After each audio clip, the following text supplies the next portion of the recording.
ladies and gentlemen. My name's Simon High. I'm deputising for Robert Lexler, who sent his apology and couldn't be with us. This is, for those who may wish, should have been in the competing event opposite, this is the Beverley Hunt inaugural lecture. So I have the pleasure of saying a few introductory remarks about Beverley. She's Professor of Thrombosis and Haemostasis at King's College and a consultant in the departments of Haematology, Pathology and Rheumatology at Guy's and Thomas's. She graduated from Liverpool University and then worked in general medicine before moving to haematology. At the end of her haematology training, she spent several years with Magdi Yacoub at the National Heart and Lung, studying haematological aspects of solid organ transplantation and the use of cardiac assist devices. In 1991, she was appointed consultant at Guy's and Thomas's. She's co-founder and medical director of the thrombosis charity Lifeblood. The thrombosis charity was Health Charity of the Year 2010 and Patient Group of 2010 at the Communique Awards for their work in campaigning for prevention of hospital-acquired clots in England. Professor Hunt sits on National Venous Thromboembolism VTE board, where she's co-lead of the Patient Awareness and Experience workstream. She sat on the NICE Guidelines Development Group for the Prevention of VT and Management of VT and the Standards Development Committees that followed from them. Professor Hunt runs a research group and laboratory with over 200 peer-reviewed publications to her name.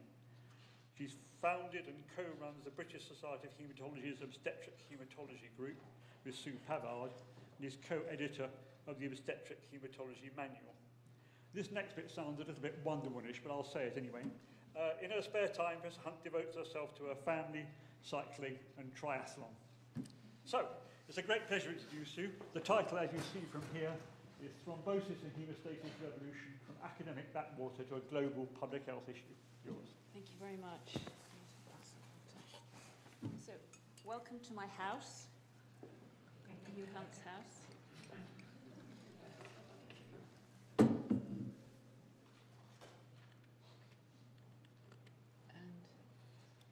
where are my slides? This should just get down. Okay. Let's try that. Is the man still there? Yeah.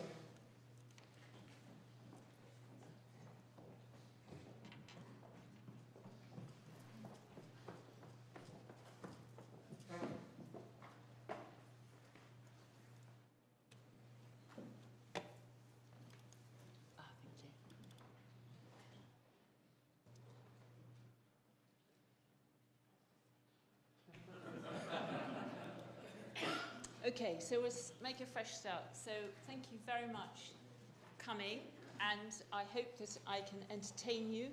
This, I don't think, will be the most academic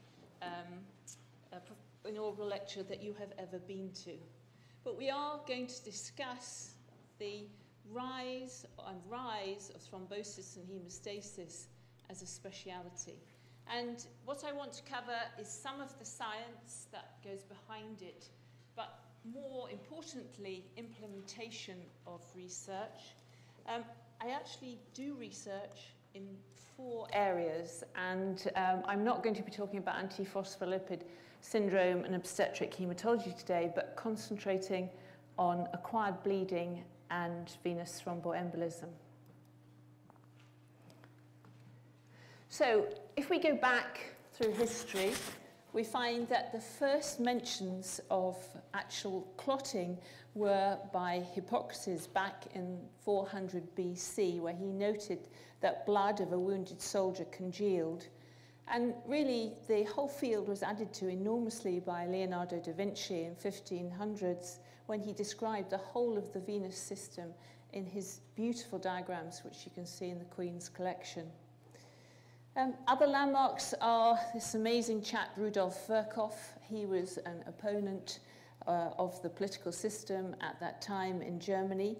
But as well as being a politician, he described the essential changes that cause deep vein thrombosis that we still recognize and work with today. And that's changes in the vessel wall, changes in the blood flow, and changes in the blood itself. And really, thrombosis and haemostasis has developed over the last 20 to 30 years. Looking at the last century, when I was growing up as a small child, They were just discovering some of the coagulation factors and started to put them together in the cascade theory of coagulation. And it's only really in the 80s and 90s that the whole field of antiphospholipid syndrome, which takes a vast amount of my practice, was described, and the thrombophilias were described. And really at the turn of the millennium, we have this new model for haemostasis, the cell-based model. If you look back, and when I started as a house officer at the Royal Liverpool Hospital, running up the stairs behind Professor Bellingham, who always insisted on walking up the stairs, the #1 textbook, the Bible at that time for haematology, was Hardesty and Weatherall. And we venerated this book, 1,500 pages of sheer haematology joy. And when you break it down and you look at the content, there were 200 pages on white cells, on leukemia. And when we look at the section on hemostasis, we've got 41 pages on purpura, 40 on hereditary bleeding disorders, and then we've got 38 on acquired disorders of bleeding. So I'd like to ask you to guess how much space in that was dedicated to looking at surgical and traumatic bleeding. Can I ask members of the audience? Ian, can I ask you how much space of this haematology book was devoted to your specialised field? I wouldn't say any at all. It was a paragraph. Well done. Ghulam, how many pages do you think there were on thrombosis? Probably about 5. No. Down. No. Down. No. Down. Nothing. How many references in the reference section were there on deep vein thrombosis and its treatment? Nothing. So really, it was the forgotten part of haematology. So moving on, I, at the end of my haematology training, went to work at Harefield, the National Heart and Lung Institute, where I worked on hematological aspects of solid organ transplantation and got very involved, because I spent a lot of time in theatre, looking at patients bleed. And we did do quite a few studies to try and reduce their blood loss. We had a little group. When I went there, Magdi bought me a porta cabin, and I shared the porta cabin with Helen and Rachel, who are at the back, and who both did PhDs with me. And being 3 haematologists among a huge number of immunologists, because that's what all those people were, we developed an acute interest in the endothelium and how it worked and how it could switch on and off from its usual phenotype of being very anticoagulant, telling the blood not to clot, to being very prothrombotic under the influence of cytokines. And we got particularly interested in fibrinolysis, which is controlled by the endothelium. The endothelium produces this activating factor, tissue plasminogen activator, and it converts this inert enzyme into this most powerful enzyme in the body, plasmin. In the blood, plasmin will break down clot, and then in the tissues, it's responsible for cells breaking down and cells moving. So absolutely essential in ovulation and an important marker of the ability of cells to metastasize in cancer. So whilst we were there, a protein was discovered to reduce bleeding in cardiac surgery. It's a bovine protein. It's got all sorts of inhibitory effects, and it wasn't clear which one was the important one for reducing bleeding. We did a lot of work on this. We established how to use it in patients, and at the same time became aware of another molecule, a much smaller molecule, synthetic molecule, really an analogue of the amino acid lysine, that was being used in the same way and also capable of reducing bleeding. And this worked purely as a competitive inhibitor of plasminogen. So plasminogen will bind to its various areas, fibrin being one of them, through lysine binding sites, and tranexamic acid, being lysine, will sit in the little slot and prevent it from working. And so we got fairly obsessed, I would say, with fibrinolysis, and Magdi was very supportive, and so we looked at fibrinolysis in various settings, and we looked in cardiac surgery with and without cardiopulmonary bypass, and we were one of the first groups to show huge amounts of fibrinolysis during bypass. D-dimer is a breakdown product of fibrin, and this is TPA. TPA levels will stimulate the plasmin conversion, the plasmin production. And in fact, we got so obsessed, we actually spent a lot of time at King's College with Nigel Heaton and his team, and Helen did her PhD looking at the hemostatic changes in liver transplantation, and we looked at the effect of an antifibrinolytic. So here we've got this marker D-dimer, this breakdown product of fibrin, and you can see that you get very high levels during liver transplantation, and then if you give a protein in, you damp down fibrinolysis. And we kept going, and we kept publishing on fibrinolysis. Really difficult to get funding for any of this work. Nobody was very interested, but we kept on and on and on. And around that time, other people were interested in reducing bleeding in surgical operations, and the Cochrane people started looking at the effect of tranexamic acid in a protein in reducing bleeding. And you can see that tranexamic acid does reduce bleeding during elective surgery, although there was lack of clarity as to whether this reduced mortality. So we sort of entered a downtime because we weren't progressing. There was no one to go to who showed any interest in our work. And I had started by then at St. Thomas's, and so was starting to produce work in other areas. And it was quite a surprise one day in 2004 when a couple of gunslingers came in my office, Ian Roberts and Halima, and they said, "We want to talk to you about antifibrinolytics." And this was very strange because nobody had wanted to talk to me about antifibrinolytics for about 10 years.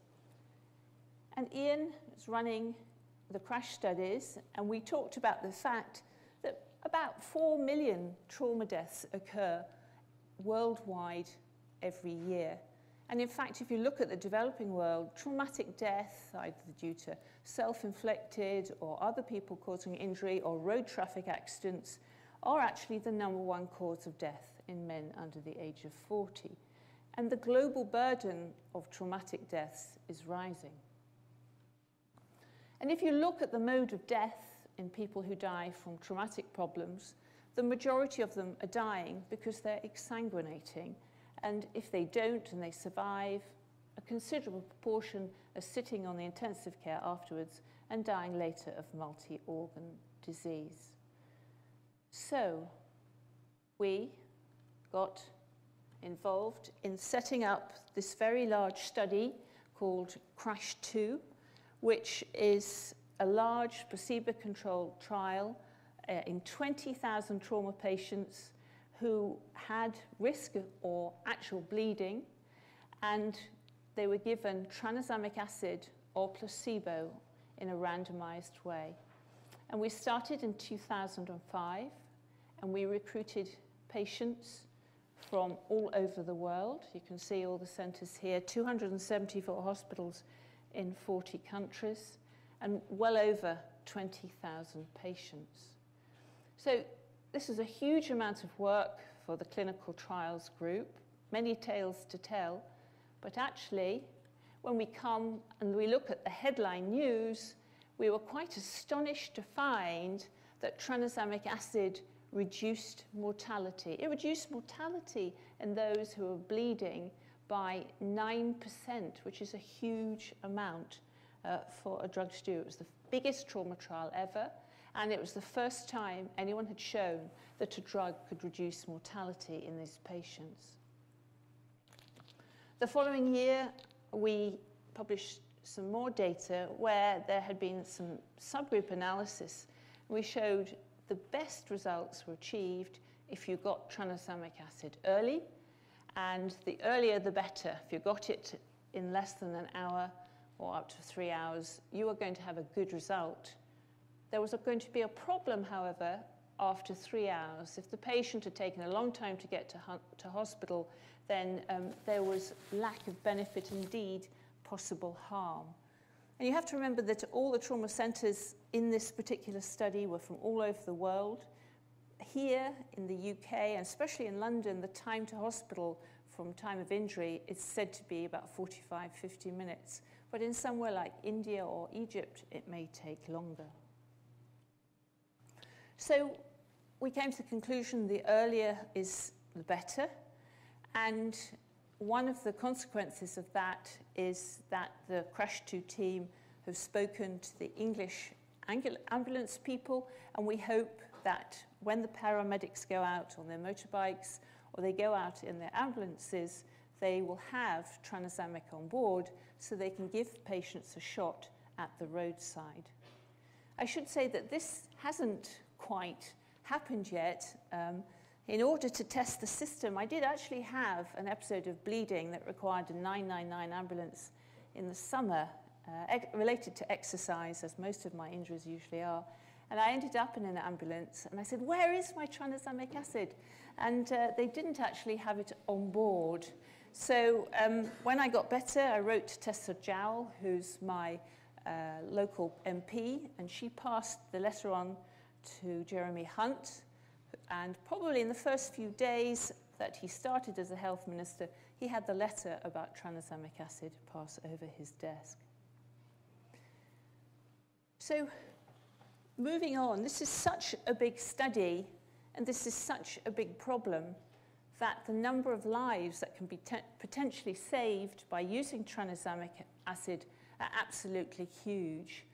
So Ian and the team have done some calculations, and the number of deaths you could prevent if everybody who came to the emergency department globally who had bleeding and got the appropriate dose of tranexamic acid, you would reduce deaths by about 128,000 a year. And even if they got it within 3 hours, you'd still be saving over 100,000 lives a year. So this is a huge, important study. And tranexamic acid is cheap. It's $8. It's now become a WHO essential drug. But one of the problems with clinical research is that you can pat yourself on the back and think, this is wonderful, this is absolutely amazing, I'm going to save all these lives. That doesn't actually happen, because you have to persuade and entice and charm and tell the whole of the medical community the meaning of your study. And this big pragmatic study is difficult for a lot of trauma doctors to handle because they're not used to dealing with such a study. And we have had particular resistance in North America to actually giving tranexamic acid to everybody. So there's a tendency there, and actually in some of the units in Europe, because they have trauma protocols based on massive blood loss, to only give tranexamic acid where someone has got massive blood loss, which means they really are bled out. Now, if we go back and we look at the Crash 2 data, and we look at those who've had massive transfusion and those that haven't had massive transfusion, the benefits are the same. This is typical of a large pragmatic study. That reduction in mortality applies to all the groups. And if we look at the number of deaths avoided, there is no doubt if you have massive blood loss, you have a high mortality, about 25%. But if you don't have massive blood loss, your mortality is lower, but there is still a significant mortality associated with it. So when we look at the absolute number of deaths that we saw in Crash 2, we saw more deaths among those who didn't have massive transfusion. And when we look at the number of deaths we've actually saved more lives in those that don't have this big amounts of blood loss, because there are so many more of them. So in fact, 84% of the patients in Crash 2 didn't have massive transfusion. So we're trying to get this message across. It's a constantly lecturing and talking to people about how they deliver their blood and blood products and tranexamic acid when patients are bleeding. And at the moment, I'm leading on the British Society for Haematology guidelines for bleeding, and we have changed them from massive blood loss to major blood loss so that we can encompass anyone who's bleeding and make sure the protocol says to give tranexamic acid. So we had other lessons to learn from CRASH 2, because when you give a drug that makes supposedly the blood more sticky, you're reducing bleeding, you would expect to see an increased rate of thrombosis. That's always been the thing with hemostasis. You make the blood more sticky, then you're going to get more clots and less bleeding. And we were surprised to find that actually there was no increase in venous thromboembolism, which is a common problem in bleeders. And there was a suggestion that in those who'd had an arterial event, a myocardial infarction or a stroke after trauma, that incidence was lower in those that had tranexamic acid. So are we looking perhaps at the perfect hemostat, something that reduces bleeding at the time and reduces the scourge of many units, the rate of thrombosis later on? So we are, and I still feel, going to have to continue with the messages about CRASH 2 for many years.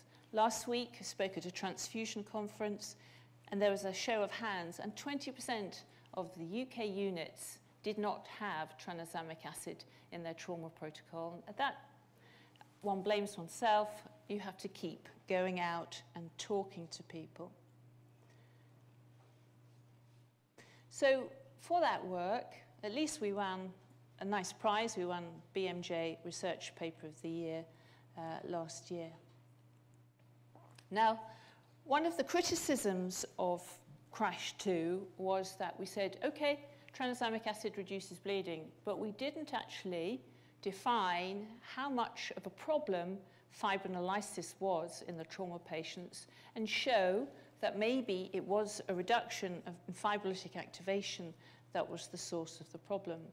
So in the last week, working with Karen Brohy at the Royal London, there's been this amazing paper from a cohort of his patients where he's taken blood when they've arrived, if they've got a bleeding problem, and looked at markers of fibrinolytic turnover. Now, we use this marker here called PAP, plasmin antiplasmin. It's, you can't see plasmin, it's just there transiently and it will go and bind to something. So we have to measure it bound to one of its inhibitors.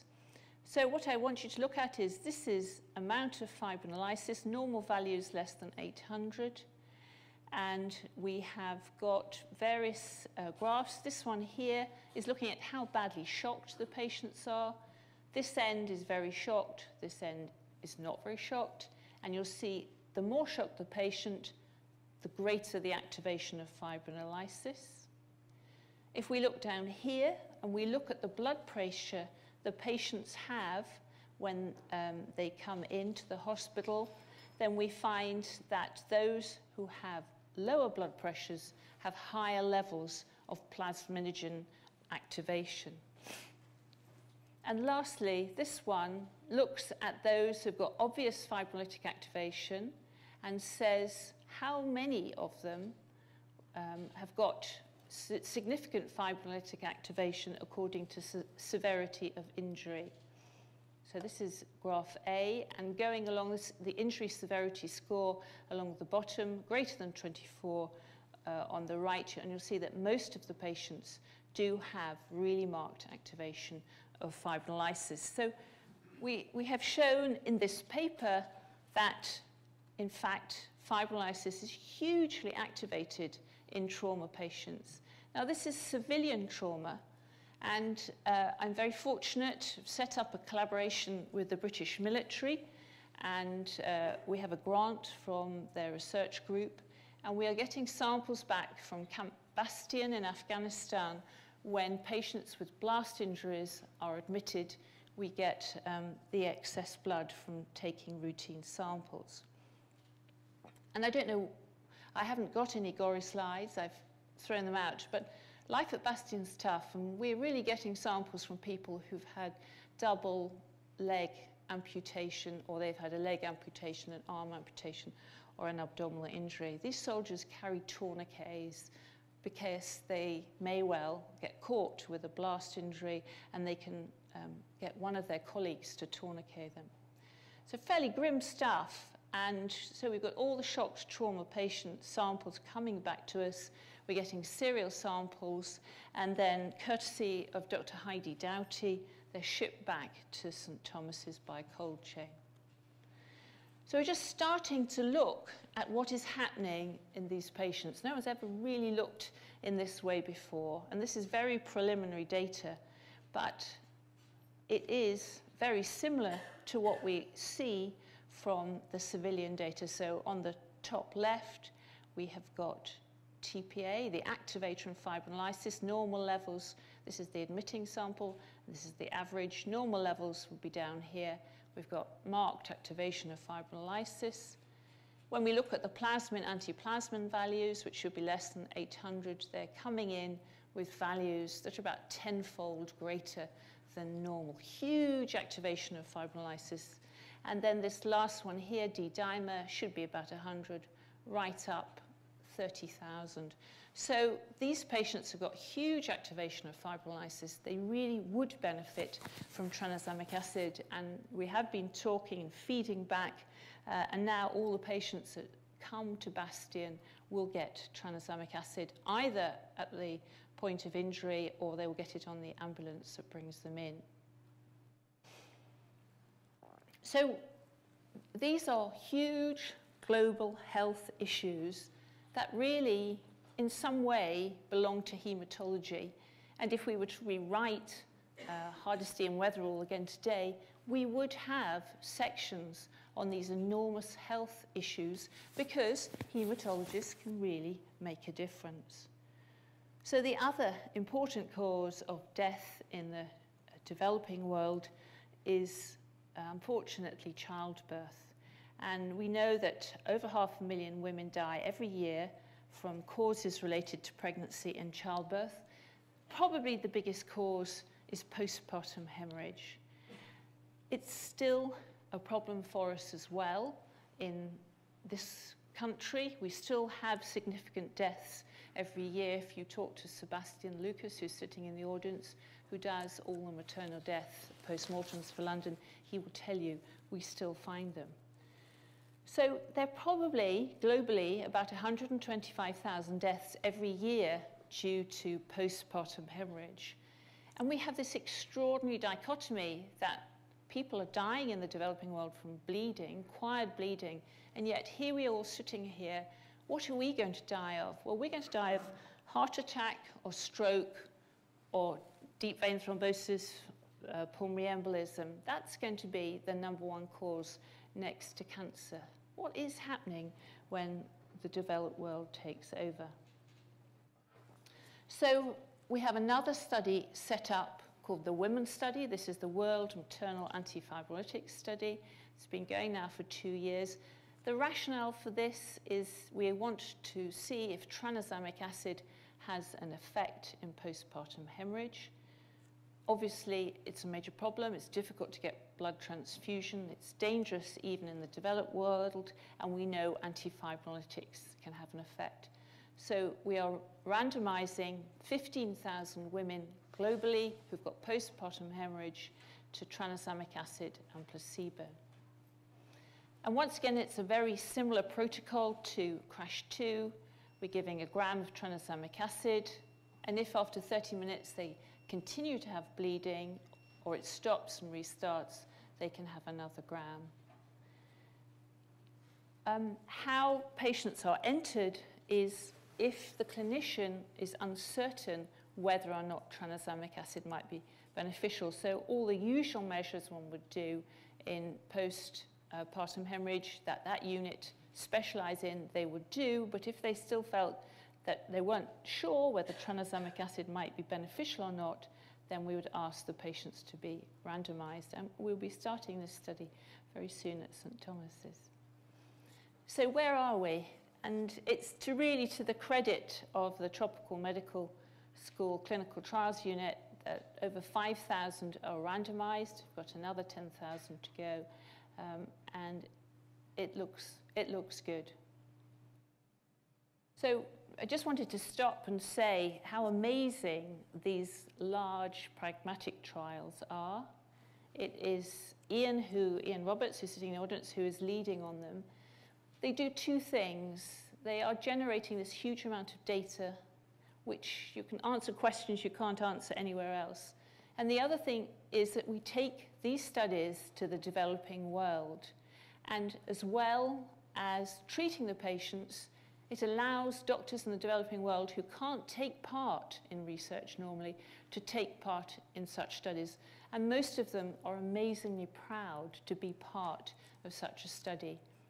And I think it's absolutely wonderful, the atmosphere that is created by such an academic movement. So, with these clinical studies, we've got very odd things going on, because normally what happens with research is you do some work in the laboratory, you find something, and you put it out in practice. What's happening with CRASH-2 and the woman study is that we are learning things about tranexamic acid we didn't expect. And we are moving back into the laboratory, and that's the basis of some of the work in my laboratory at the moment, to see how tranexamic acid works. We need to look again at what plasmin does. And in the last week, we've just published a review of how plasmin and plasminogen bind to receptors that are everywhere. They're on the endothelium, they're on the white cells, and they're probably having an inflammatory and an anti-thrombotic effect through those particular mechanisms. So where do I think we'll be in 10 years' time? Well, I hope, I don't know if this is going to be true or not, I'll be damned, but there we go, that any patient who's at risk or actually bleeding will receive tranexamic acid. Because if we look at what stimulates fibrinolysis, this release of TPA, then we have got 4 substances: adrenaline, so if you bleed out, you produce a lot of adrenaline; thrombin, you're starting to make clot, you produce thrombin; vasopressin, and hypoxia, potent stimulators of TPA. But we'll have to wait and see what transpires. Now, I'm going to change the focus now of the talk. We've talked about bleeding. We're now going to move on and talk about thrombosis. And I want to take you back to that time where things were fairly grim in fibrinolysis. We weren't really getting anywhere. And I was starting to do quite a lot of work on thrombosis at St. Thomas's. And every year, I'd go off and give a lecture or two at a skiing conference in the Alps for the anaesthetists, and they'd be very polite and listen to me for half an hour before they went off skiing, and then come back and we'd do some more lectures in the evening. And I don't know what it is about different groups of doctors, but when you see anaesthetists playing, boy, do they party. And because I go to a lot of conferences with lots of groups, and I would say the anaesthetists are the wildest bunch.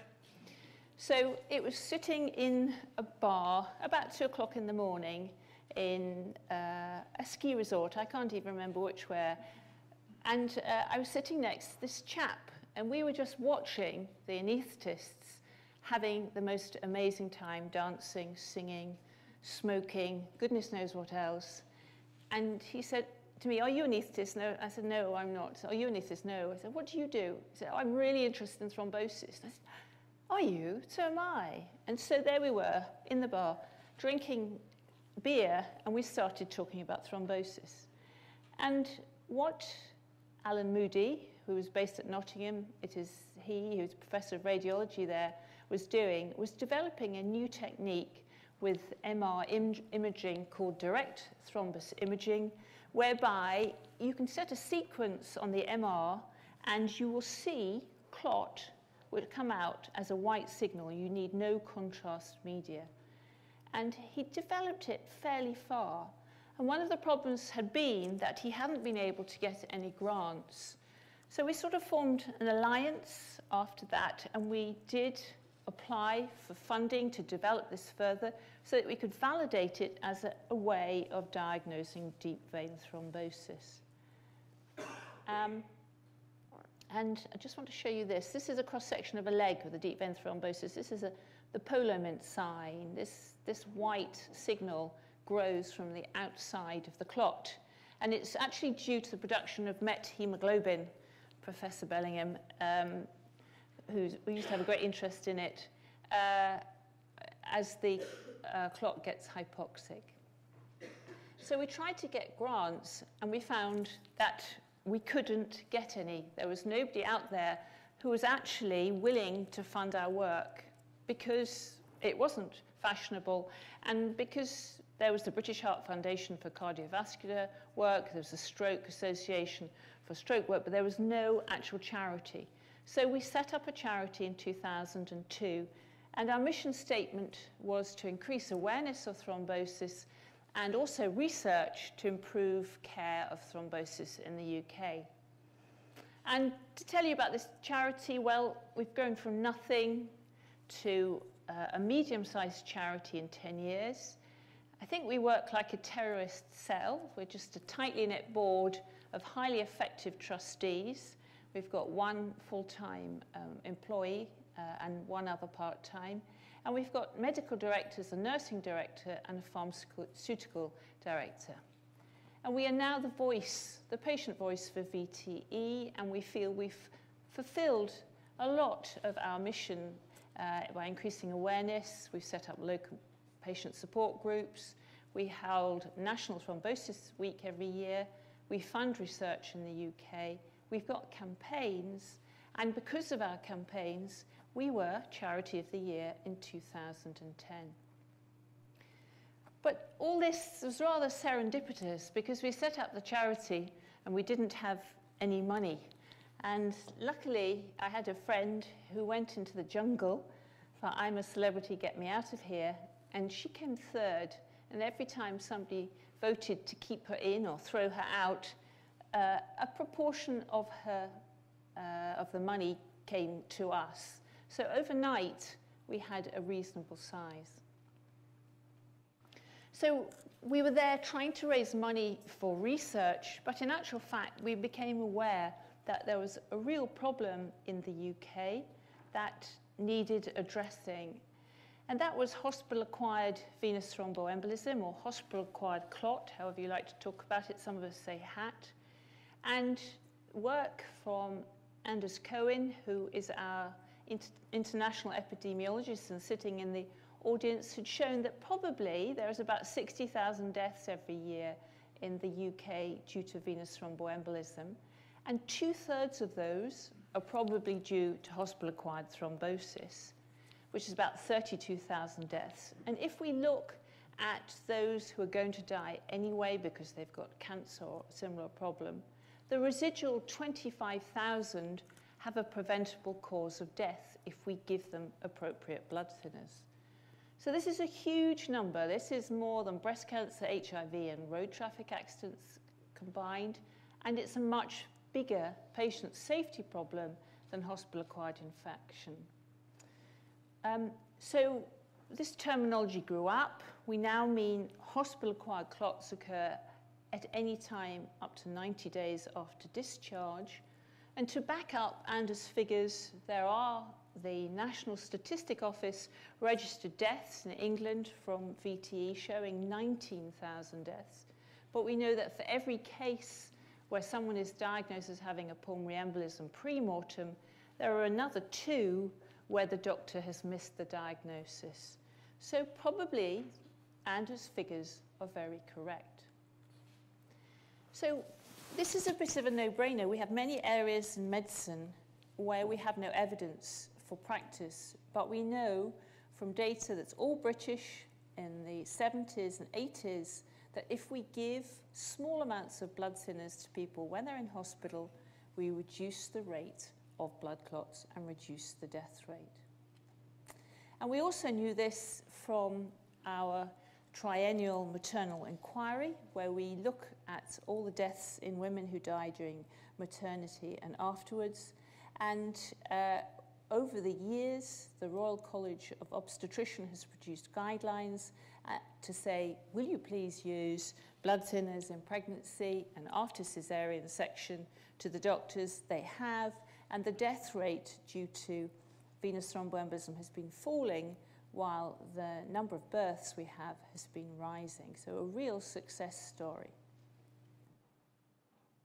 So really, if you pick up your bag and you walk into hospital and you're not very well and you lie in a hospital bed, you've got a reasonable risk of getting a DVT. I should remind you that 80% of DVT are clinically silent, so you just have pain or nothing. And in fact, most of the deaths occur in medical patients, not surgical patients, as everyone thinks, because of the sheer volume of the medical patients.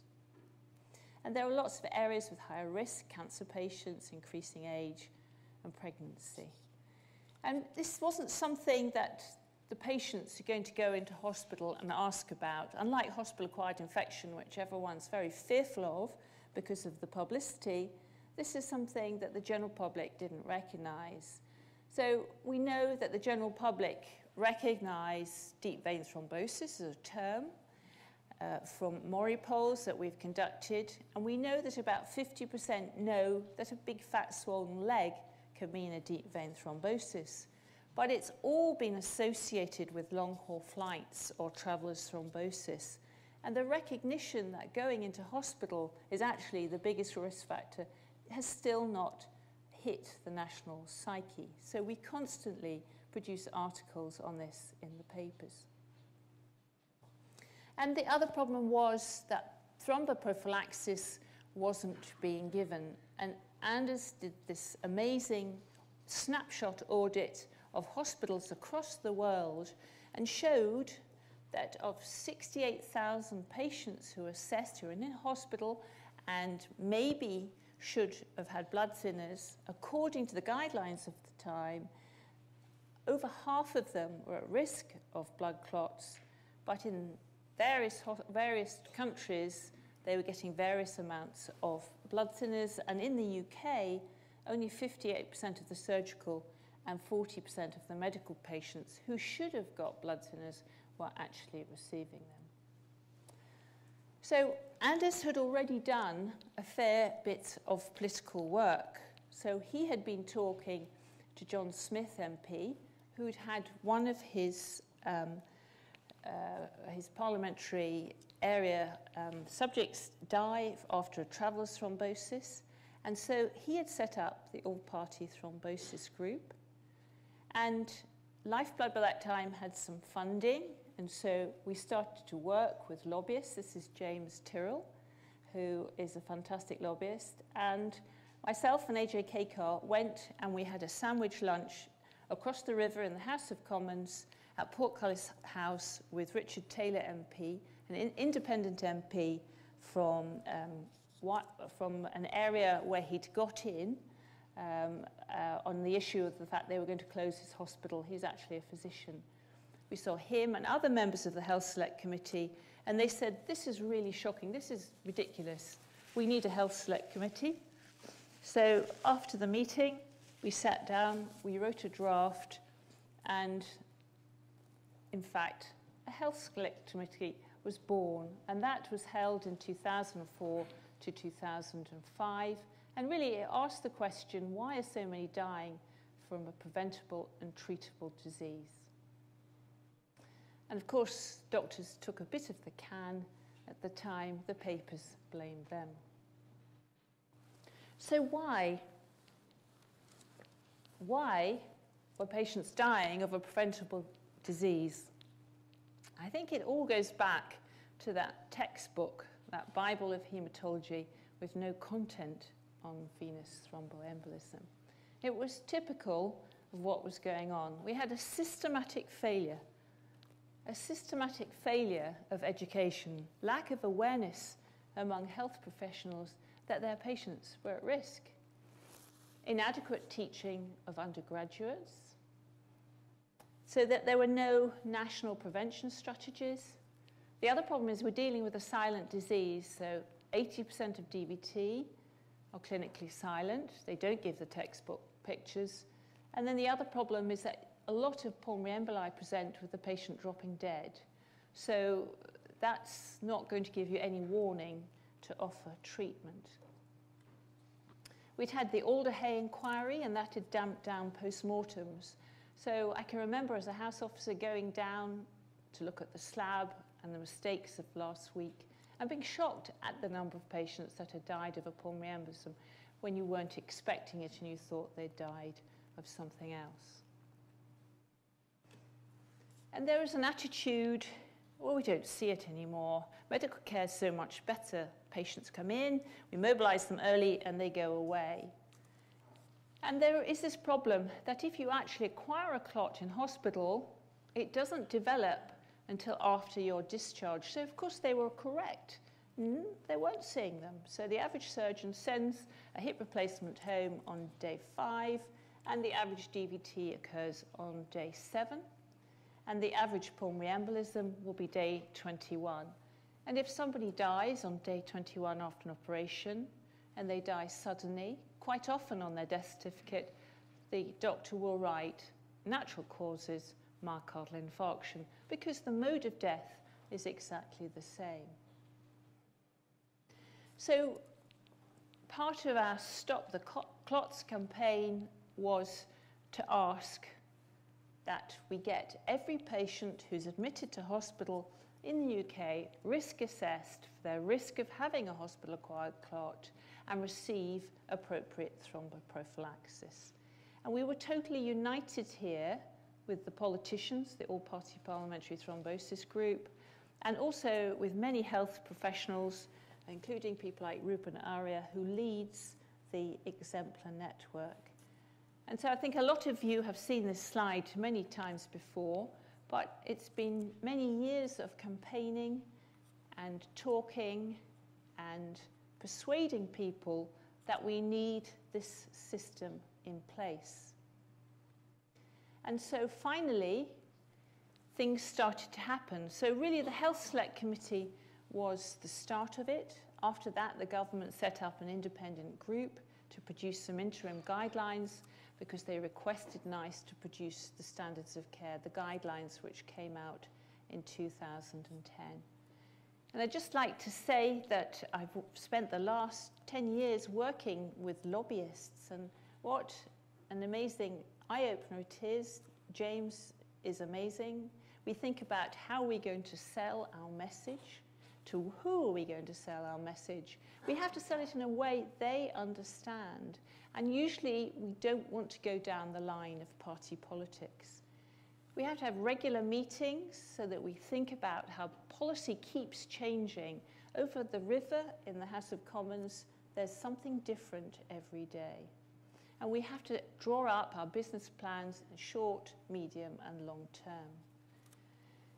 And it's been a very long and hard road, I would say, because it took about 8 years to get what I'm going to tell you to happen. And there were some real down moments. We felt we had everybody on our side in the summer of 2009. There was a VTE summit, and it was co-chaired by the Chief Medical Officer and Richard Taylor, who's representing the All-Party Parliamentary Thrombosis Group. The minister came, and we felt sure that at that time they would announce that some form of risk assessment for venous thromboembolism would be mandated. But Bruce Keogh, who was the medical director and still is, said that actually good practice would be embedded in healthcare and that there are too many targets and we didn't need another. So it was a bit of a low, but actually he changed his mind. And the following year, we had this new target set for us, which has really made a lot of work for a lot of people in every hospital in England, but has meant that hospitals have to risk assess patients. Why is that? We have this Commissioning for Quality and Innovation. This is a remnant from Lord Darcy's time in the Department of Health.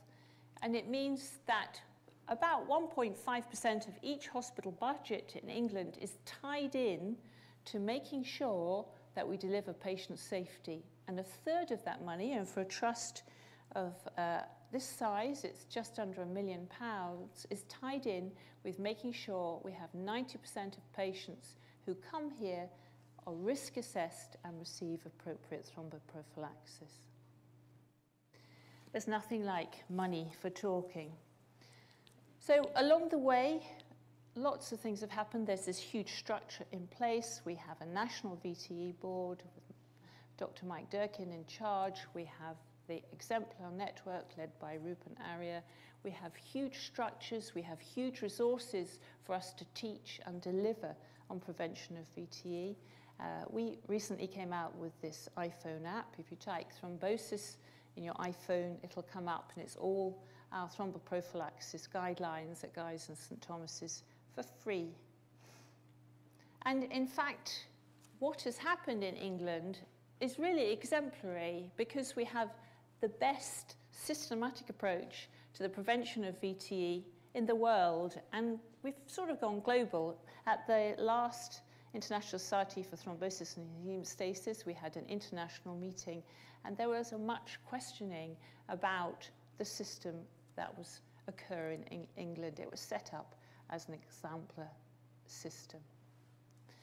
Now, one of the sadnesses about talking about our system is that we are now not a United Kingdom in the sense of healthcare and Parliament, and we have actually got the devolved regions. So we've got Northern Ireland, very different problems. We've got 5 trusts, 1.7 million people.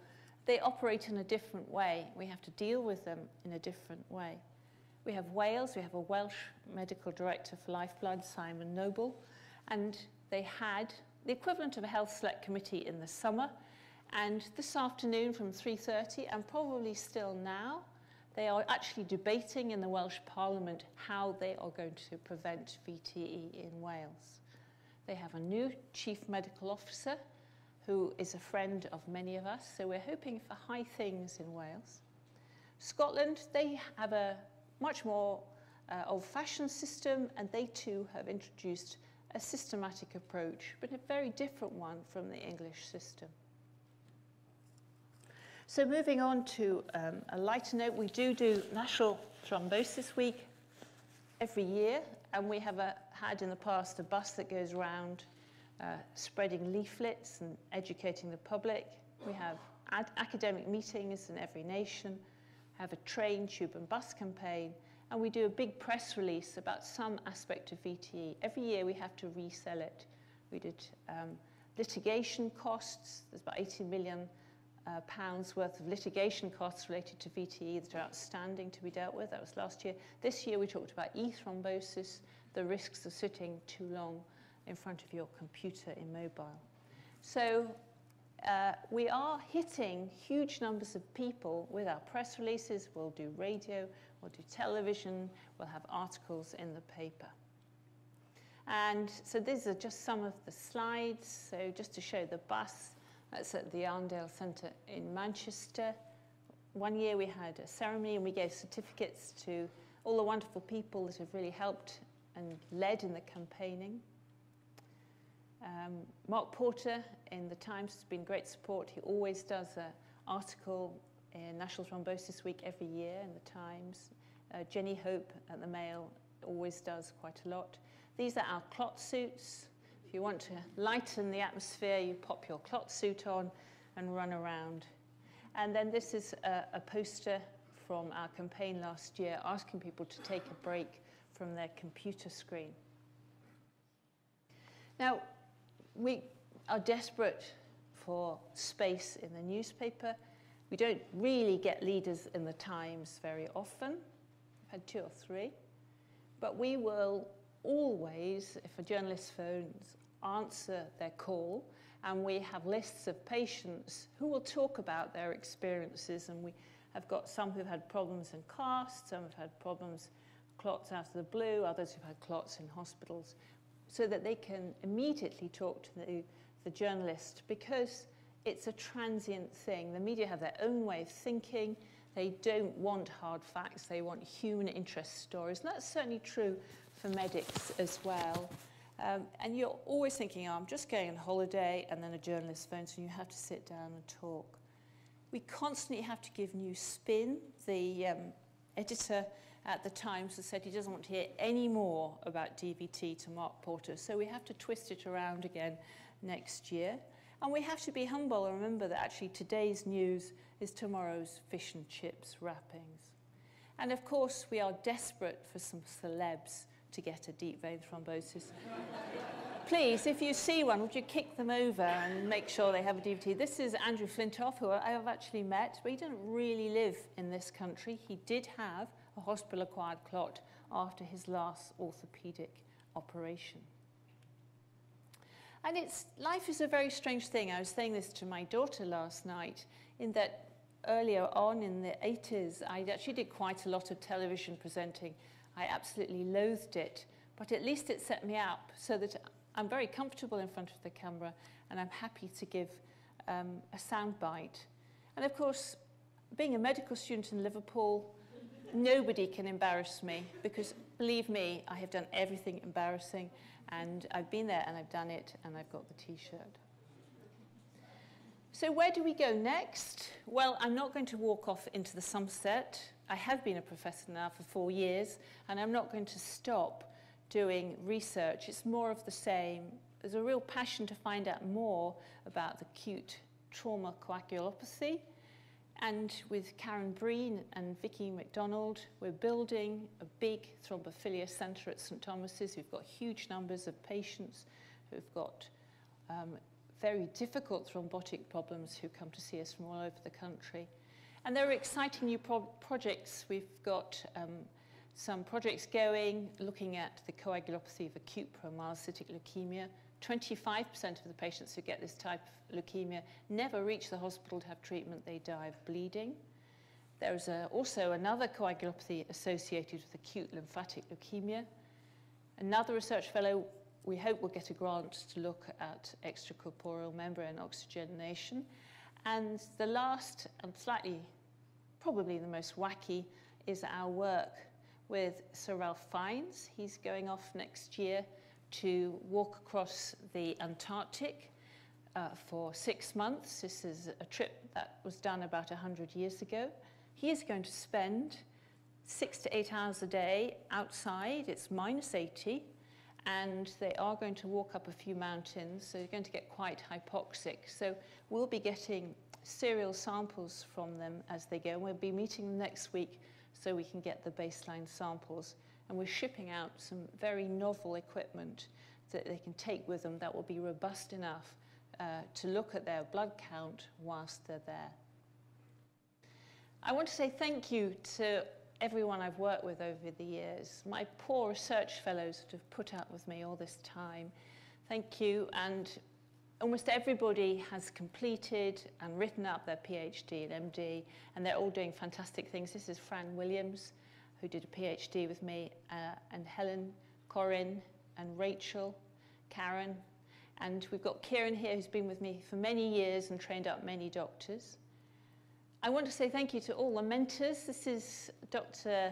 Robertson from Liverpool, known to a few of us. He's sadly gone now, but he was an extraordinary influence on me and kept pushing me on after I'd failed MRCP 5 times. And then we've got here the whole Lupus team, astonishing amount of work they do. I haven't talked about antiphospholipid syndrome today, but it would be lovely to do something. And also Sue Pavard. We've written a book about obstetric haematology together, and I have a great passion for that, and I very much hope that we will continue. But I think I have to say a big thank you to my poor children.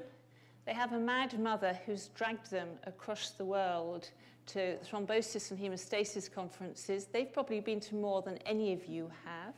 And they said to me, can we come to the ISTH next year in Amsterdam? So they'll be coming. My poor son could say antiphospholipid syndrome at the age of 2.5. It was one of his first words.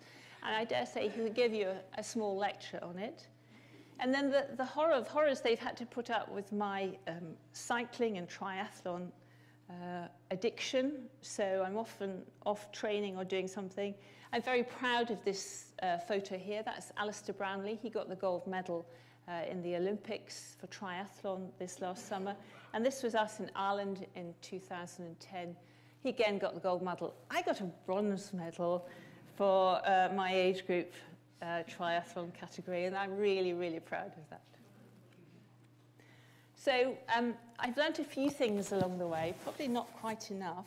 I think I've learned that you have to be enthusiastic. I am anyway, and that attitude is everything. And though I might not agree with Margaret Thatcher's politics, I think that what she says here is quite true. If you work really hard, you should get somewhere, and I feel like I've worked really hard. Thank you very much for listening. Thanks again.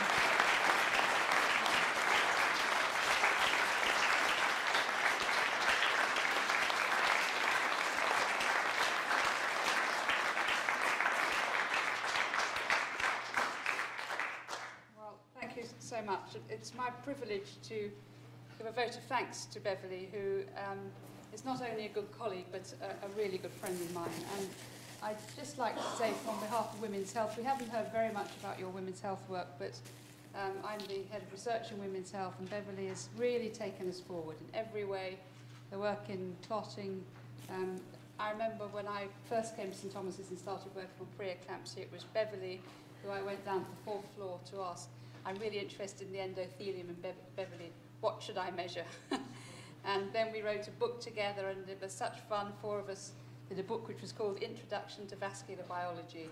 And we had such fun planning the conference that went with it and the book. We went out to dinner quite a lot, so we thought we'd better write another book because we were having such a good time. And then we went out to dinner after that, and then we thought, well, it's actually quite hard work writing the book, so we just go out to dinner now.